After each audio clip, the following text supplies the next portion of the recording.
É do André. Em relação aos preços dos insumos dessa safra, tivemos uma alta expressiva com o início do conflito da Rússia e Ucrânia. Mas agora, na hora do plantio, os preços dos fertilizantes caíram expressivamente, causando perdas para os produtores por comprar antecipado, na alta dos preços. Como interpretar os movimentos do mercado para não comprar insumo na hora errada?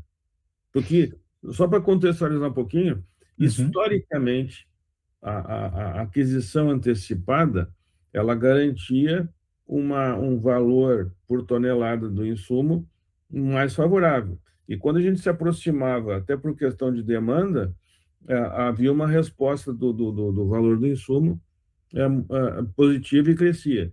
Por isso ele fez essa pergunta. Então, assim, como interpretar os movimentos do mercado para não comprar insumos na hora errada?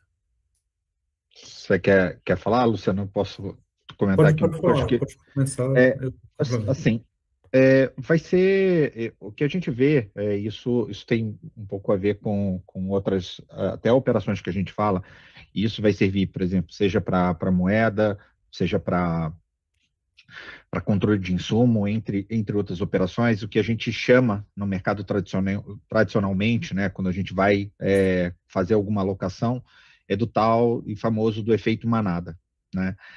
É claro que a gente viveu aí um conflito, né, uma guerra, e desculpa, gente, acho que o mercado financeiro acho que parece que amadureceu muito num espaço muito curto de tempo, né? Quem diria que a gente ia viver uma pandemia do tamanho que foi, depois guerra, depois uma série de coisas, né? Casos que às vezes a gente precisa de muitos anos para viver tudo isso. Então, e olha que a gente estava preocupado achando que o problema antes era impeachment, né? E realmente a gente tem aprendido muito com isso. Mas o ponto aqui principal é que assim, esse controle, por exemplo, quando a gente faz aqui a alocação direta, a gente sempre tenta, a gente fala aqui para mercado, é risco de não sair do jogo, né? Você não quer fazer nenhuma operação, seja para ganhar um valor absurdo, ou também você também tem que se proteger o bastante para também não trazer um prejuízo que te afete bastante. O ponto geral é que seja, vamos pegar o exemplo agora, né? Eu acho que eu vou usar esse exemplo aqui do dólar. É, a gente, a gente entende que, por exemplo, um pouco para a política, a gente não vai virar Venezuela ou Argentina, por exemplo, amanhã, né? Geralmente, para você virar Argentina e Venezuela, não é um erro que você faz, é uma sucessão de vários erros. Você vai construindo erros consequentes até, né, deteriorar o patrimônio, deteriorar as coisas. O ponto aqui geral é assim, é entender que toda vez, antes de você chegar num ponto de equilíbrio, quando o Luciano coloca, e me corrija, Luciano, quando ele coloca assim um ponto médio dentro de um cenário de 5,25, existe uma grande probabilidade, por exemplo, desse dólar ao final, né, do período não atingir exatamente 5,25.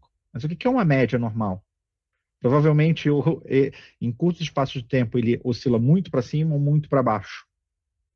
O ponto geralmente é, é não comprar nesses grandes movimentos de oscilação. Às vezes a gente, por exemplo, pode achar, e eu vou pegar o exemplo agora que está acontecendo nos Estados Unidos.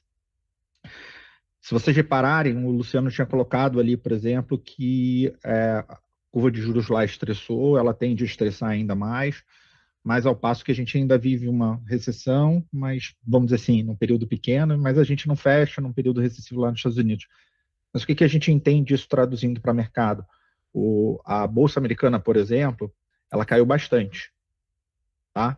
Cerca de algo em torno de 20% só esse ano. Só que a gente entende que ela pode cair muito mais antes de voltar a subir. Estou tentando traduzir porque, sinceramente, assim, a nossa experiência aqui direta não é direito exatamente com insumos, mas com volatilidade de mercado. O que a gente trabalha aqui é sempre, eu me protegeu bastante para continuar sempre no jogo, criar algum nível de proteção. Claro, vocês vão capturar oportunidades, mas principalmente não ir às compras em grandes movimentos de oscilação. Eles geralmente podem ser muito bons, podem te fazer rico, mas sinceramente é, é onde a gente vê muita gente saindo, que a gente chama de sair do jogo.